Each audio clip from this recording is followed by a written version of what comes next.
The Jets roster is loaded. The defense, you got no questions about. You said it right. The 49ers, I got questions. They're having their first practice yesterday on a Wednesday as the first time the whole year with their first team offense. And you're getting ready to play one of the best defenses in football? They're desperate. This is their chance. We're here, everybody. Get ready. Hey, laser focus. Laser focus. 4 quarters. 4 quarters. Execution. We dictate the tempo every time. W3, 1, 2, 3. The stop and punched it right out of the arm of Breece Hall. They're down at 4. Rodgers in trouble. Flag down, and so is Rodgers at the 30. Debo, jet sweep. He is in for the touchdown. Leading by 6. Purdy protected, floats in for Kittle. Kittle with a catch into that stop. All right, 3rd down and 3. There he is. Debo, first down. Play action from Rodgers again. Pressure off the edge, and the pass is broken up and now picked off.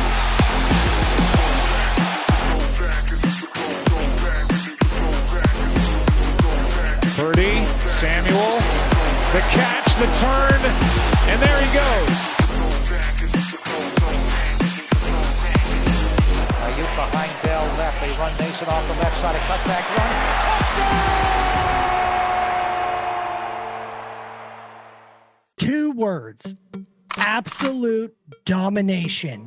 The 49ers had that on full display, getting a big win on Monday Night Football against the New York Jets. So now, as we turn to week 2, the question is, can the 49ers continue that heading into Minnesota week 2 matchup? Got to talk about it. With that being said, let's get into it, y'all.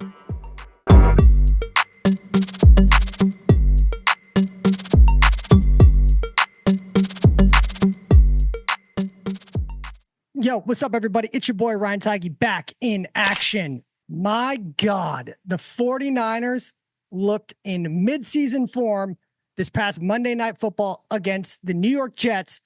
And I think it's safe to say an overhyped team. Now, I won't get ahead of myself as it was only week 1, but holy shit, did the San Francisco 49ers look good.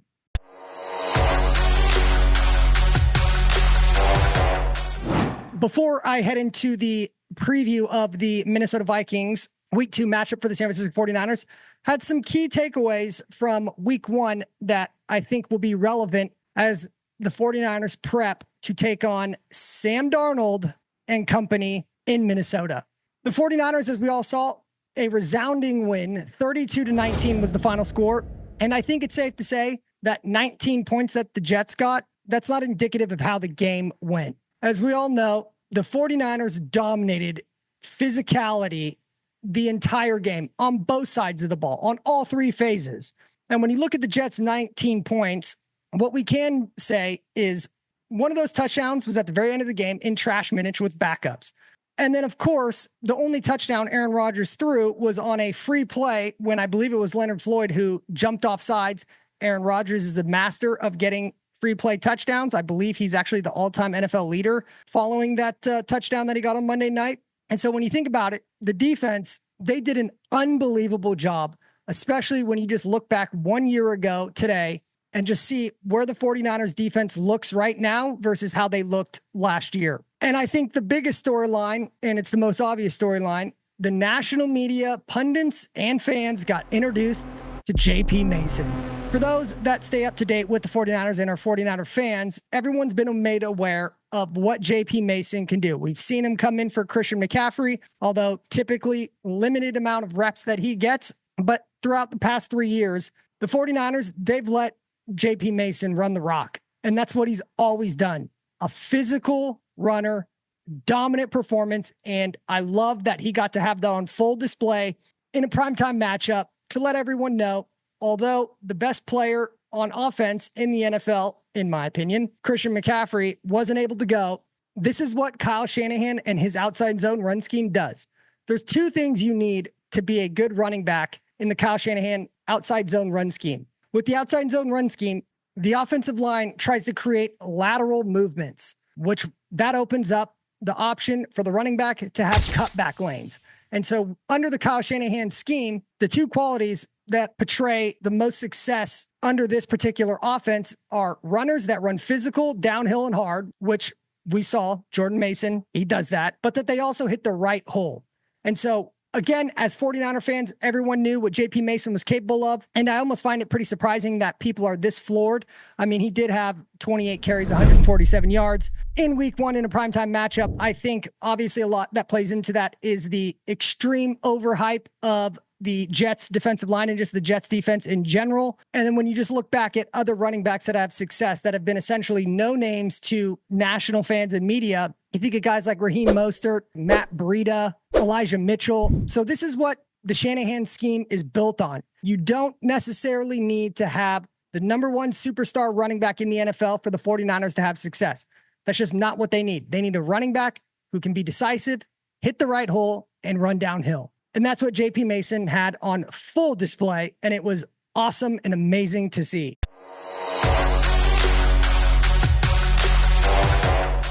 And when we just look at the overall quarterback play, Brock Purdy, the guy was a surgeon out there. He sliced and diced the Jets defense. He got the ball where he wanted to. His stats should have been higher if Brandon Ayuk would have came down with that dot that Purdy threw at the corner of the end zone. But Purdy was Purdy.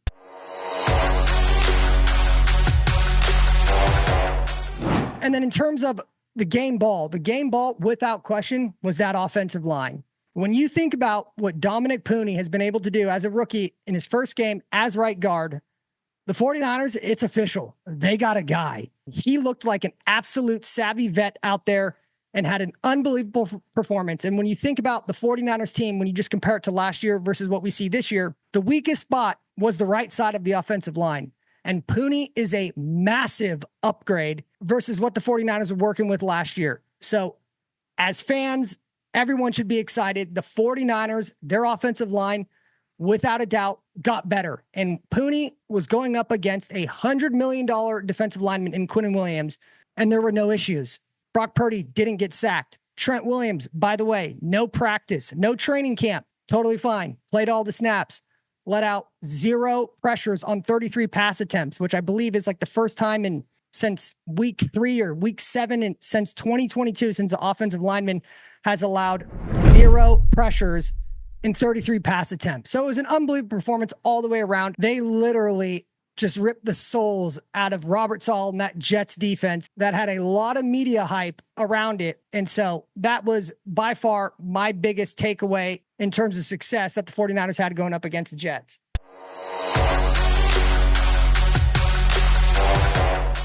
Not to be outdone by new defensive coordinator Nick Sorensen. Nick Sorensen called, again, a flawless game. When you think about it, again, another massive upgrade from what the Niners had in Steve Wilkes last year when he was trying to get very cute and do all these different packages and exotic looks.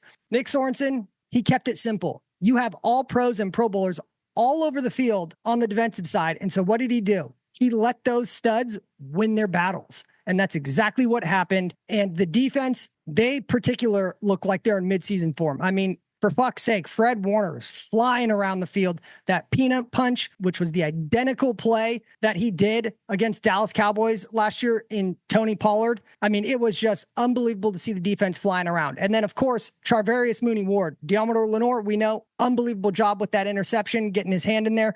But then Mooney-Ward, if you just look at the pass chart from Aaron Rodgers, the Jets told you, when you got Aaron Rodgers, one of the best throwers of the football of all time, they did not attack Mooney's side. The Jets are telling you, do not go to that side. That guy is too good.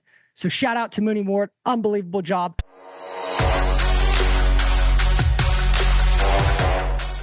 We had some new players that shine bright under the lights. Specifically, Malik Collins, an absolute wrecking ball in the middle of the defensive line, and then Leonard Floyd, the best defensive end that we've had since D Ford, who obviously battled a lot of injuries. Leonard Floyd, that's what the Niners brought him in to do. A lot of the opposing offenses obviously are going to go towards Nick Bosa's side. They're going to send multiple bodies at Nick Bosa. Nick Bosa was the one that initially got Aaron Rodgers uncomfortable and off script. And then Leonard Floyd, Mr. Sack cleanup, got the only sack of the game. But it was great to see the new players that the 49ers picked up this offseason. They're already making an immediate impact. So all in all, unbelievable game.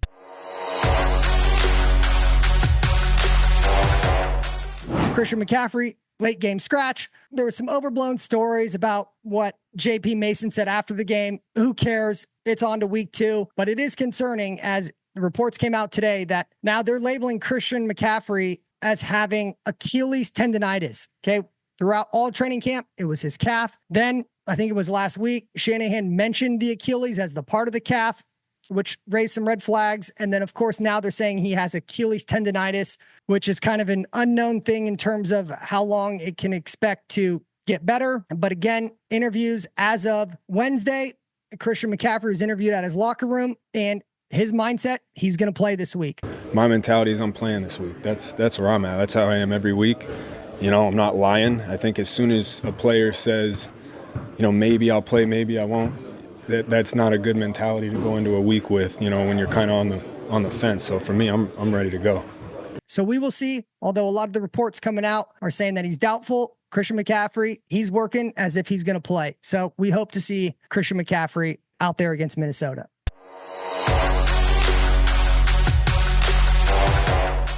So now the 49ers on to week 2, the Minnesota Vikings. And with the 49ers playing on Monday Night Football, it's a short week.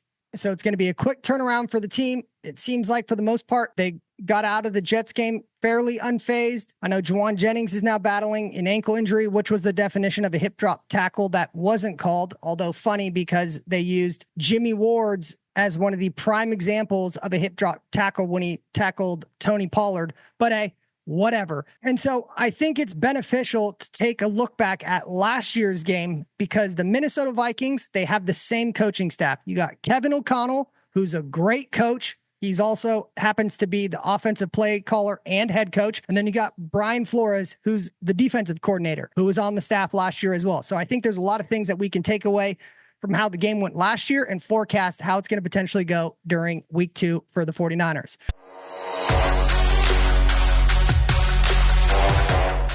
A quick little recap of what occurred last season in Minnesota. The 49ers lost 22-17.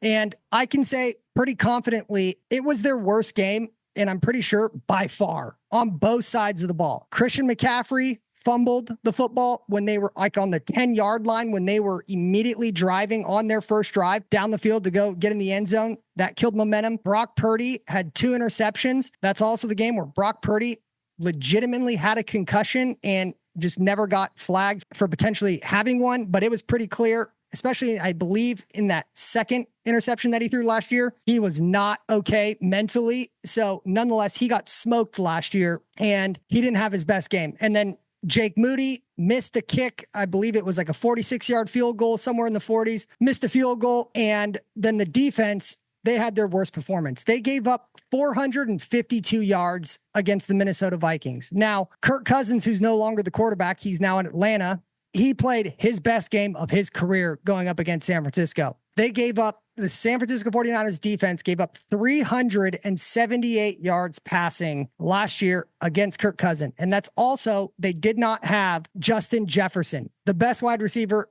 in football. That was the coming out party for Jordan Addison, who is still on the team. Now, Jordan Addison's been having some off-field issues, but nonetheless, he played last week. I believe he's battling some type of little injury, but he's projected to play. And of course, I'd be remiss if I didn't talk about the infamous play call of Steve Wilkes running a 0 blitz right before halftime, 16 seconds left. It almost was an interception by Mooney Ward, but it ended up being caught by Jordan Addison and taken to the house when there was no need to run a 0 blitz. A lot of what happened last year from the 49ers perspective, I don't think is going to happen again this year, especially if you just look at how elite they played on Monday Night Football. I think it's safe to say this one has a good chance of going in the other direction.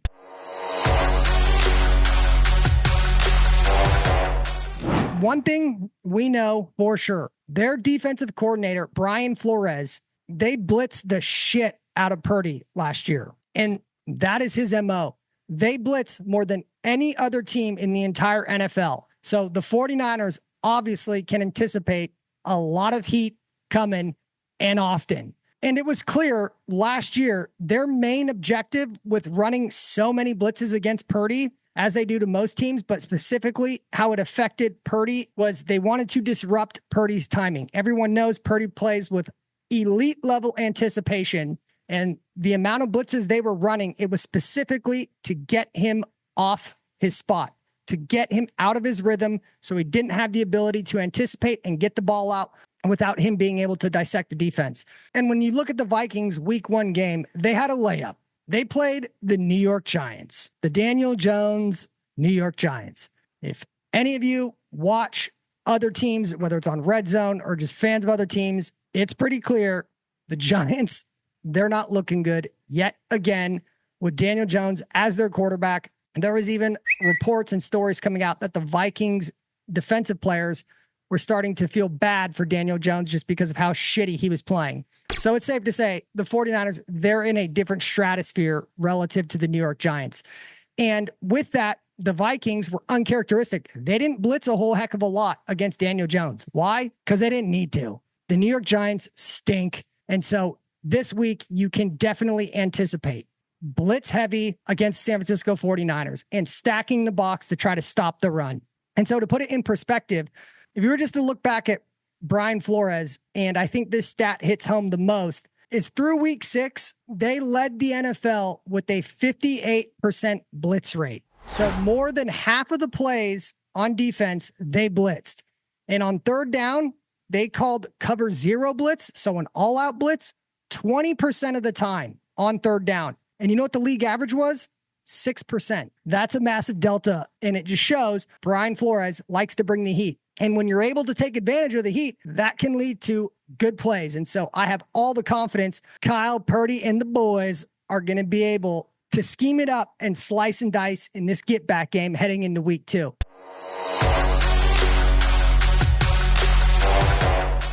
Now, there are some new additions that the Minnesota Vikings added. They've added running back Aaron Jones, formerly of the Green Bay Packers. So Aaron Jones is very familiar with the 49ers defense. Aaron Jones has had success running against the 49ers defense. Different team. I get all that, but I'm just saying they brought in a premier running back, and he's somebody who's very familiar, as well as the 49ers defense are familiar with Aaron Jones. The guy's quick, fast, shifty. He can run and catch the ball. So it's going to be a tough matchup for them in that regard. And then, of course, Kevin O'Connell, their play caller, he's in the Kyle sub tier of play callers. He's that good. So that will be interesting to see how the 49ers approach it on defense. And then, of course, the Minnesota Vikings this offseason added Sam Darnold. Sam Darnold played really good against, again, the New York Poopy Jets. But nonetheless, it was good to see as somebody that roots for players, for the most part, roots for players that were previously on the 49ers. I think the 49ers loved having Sam Darnold as their number 2. In fact, Kyle and John have talked about it. So to see his success is no surprise. And Kevin O'Connell was doing a recent press interview, and he mentioned that he believes that Sam Darnold was able to take a lot of good things away that he's applying this year from the 49ers and his time on the team last year. And so when you look at Sam Darnold's performance last week, he went 19 for 24, 208 passing yards, 2 passing touchdowns, and 1 interceptions. That's something the 49ers on the defensive side of the ball are going to have to take advantage of. The interceptions. Sam Darnold, he'll throw some suspect throws and give opportunity to the defense. And with the unbelievable play and probably the best secondary the 49ers have had under the Kyle Shanahan era, that's something I would expect. So for those prop bettors out there, Sam Darnold, 1 interception, I would say that's pretty safe. And they ran the ball, the Vikings did, 26 times. And so again, you kind of say that all with a grain of salt. It is only week 1. But also it was against the New York Giants. So I am very confident in the San Francisco 49ers heading into week 2, even though it's a short week. And even though they got to fly across the country to play this game, I think it's a get back game. One player that the offense has to continue to watch out for, Harrison Smith, the safety. He was one of the guys that got an interception off Purdy last year, but he is a ball hawk. He is all over the field. He's really good at disguising, and he still can lay the wood and get in there when needs to.